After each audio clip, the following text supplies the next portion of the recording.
আসসালামু আলাইকুম। আশা করি যে যেখানে আছেন সবাই ভালো আছেন, সুস্থ আছেন। আলহামদুলিল্লাহ, আল্লাহ পাকের রহমতে আমরাও সকলে ভালো আছি, সুস্থ আছি। তো সবাইকে শুভ নববর্ষ। কারণ আজকে ভিডিওটা শুরু করলাম আমি দুপুর থেকেই। তো সকালে আমার বাবা মা দাওয়াত করছে আমাদের সবাইকে। তো এখন বাড়িতে যাওয়ার জন্য বসে আছি। হঠাৎ করে একটু বৃষ্টি নামলো, তো বৃষ্টির জন্য এখনও বাড়ি থেকে বেরোতে পারতাছি না। তো বৃষ্টিটা কমলেই তারপরে যাব, কারণ সবাই খাবার নিয়ে অপেক্ষা করতেছে। কারণ এখন 3টার মতো বাজা গেছে। তো 3টা বাজা গেছে, খাবারের টাইম তো হয়েই গেছে। তো অবশেষে বৃষ্টি কিছুটা কমছে, কিছুটা কমার পরে আমি এখানে চলে আসলাম আমার বাবার বাড়িতে। ভাস্তি গিয়ে 2বার ডাকছে, কিন্তু তখন আসতে পারি নাই। তো আজকে এখানে আসাটা অনেক লেট হয়ে গেছে, কারণ সবার সাথে একসাথে বৈশা ভাই বোনে বসে খাওয়ার একটা আনন্দই আলাদা। তো আয়সা দেখি সবারই খাওয়া দাওয়া শেষ। কারণ আমার বোনেরা অনেকবার আমাকে ফোন দিছিল খাবার নিয়ে, যে তাড়াতাড়ি আসো। তো আমি কিভাবে আসবো, আমি তো রেডি হয়ে ঘরে বসেছিলাম, কারণ বৃষ্টি নেমা পড়লো, এই জন্য আসতে পারি নাই। তো অবশেষে এসে দেখি সবারই খাওয়া দাওয়া শেষ। এখন মা আমাদের খাবার দিল, আমি আর আমার মেয়ে বৈশা খাইতেছি। আর এখানে সবাই বৈশা গল্প গুজব করতেছে। তো আমার ভিডিওটি না টেনে সম্পূর্ণ ভিডিওটি দেখতে থাকুন, পাশেই থাকুন। ভালো লাগলে লাইক কমেন্ট শেয়ার করবেন, চ্যানেলটা অবশ্যই সাবস্ক্রাইব করবেন।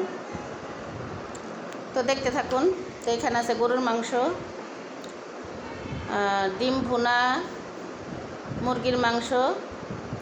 গরুর মাংস মা বাটিতে বাইরা দিছে, ওইখানে রাখছে, আর প্লেটে দিছিল ডিম মুরগি, এগুলা দিয়েই খাচ্ছি।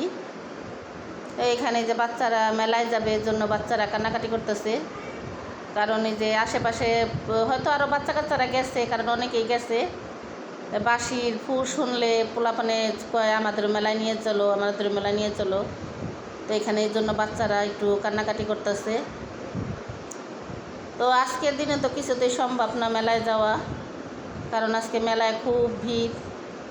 তো এই জন্য আমরা কেউ এই বাড়ি থেকে বের হই নেই, কারণ মেলায় না গেলেও বাচ্চাদেরকে এদিক ওদিক একটু ঘুরিয়ে নিয়ে আসবো ইনশাল্লাহ। তো যখন বাড়ি থেকে বের হব তখন আপনাদের সাথে ঠিকই শেয়ার করব। তো এখানে আমার বাবা একটা তরমুজ আনছিল, তরমুজটা খুবই মিষ্টি ছিল, খুবই লাল টকটকে ছিল। তো আমার বাবা তরমুজটা খাচ্ছে, ভাতিজিও খাচ্ছে, আমরা সবাই খাইতেছি, কারণ আমাদেরকে প্লেটে কাইটা দেওয়া হয়েছে। খাওয়া দাওয়ার পরে বিকালবেলা এখন এই সবাইকে তরমুজ কাইটা। তো এখানে এখন সবাই বসে একসাথে গল্প গুজব করতেছিলাম।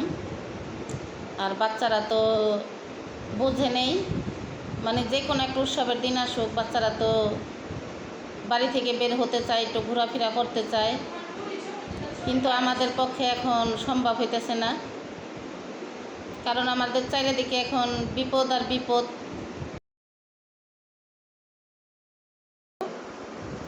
তো এরপরও কয়েকটা 7 আপ আনা হয়েছে, আয়না সবাই মিলেমিশেই আমরা খাইছি। এখানে বৃষ্টির জন্য আমার বাবার বাড়িতে আমি কিছুই নিয়ে আসতে পারি নাই। তো এখন আমার স্বামীকে পাঠালাম, কারণ যেহেতু বৈশাখে দাওয়াত খাইতে আসছি, যেহেতু বৈশাখের দাওয়াত খেলে তো জামাইরা মনে করেন বৈশাখ মাসে যেটা চলে ওইটাই আনে। তো এখনও আম কাঁঠাল ওরকমভাবে বের হয় নাই। তো এখন এই যে আমার স্বামী বাজারে গিয়ে তরমুজ আনলো, বাঙ্গি আনলো। তো আলহামদুলিল্লাহ তরমুজটা খুবই ভালো ছিল, সুন্দর ছিল, এটাও লাল ছিল, মিষ্টি একটু কম হয়েছে কিন্তু ভালোই ছিল, বাঙ্গিটাও ভালোই ছিল, এতেই হবে। আর আজকে সকাল থেকে অনেক রোদ ছিল বাহিরে, কিন্তু হঠাৎ করে দুপুর দিকে বৃষ্টিটা নামলো, তারপরও আকাশ অনেক অন্ধকার ছিল। এজন্য আমরা আরও বাড়ি থেকে বের হই নাই, কারণ বৈশাখের দিন ঝড় তুফান নামে, এই ভয়তে আমরা বাচ্চা কাচ্চা নিয়ে বাড়ি থেকে বের হই নাই। তো এখানে যে তো আমার আজকের ভিডিওটা কেমন লাগলো কমেন্টে জানাবেন। সবাই ভালো থাকবেন, সুস্থ থাকবেন, আল্লাহ হাফেজ।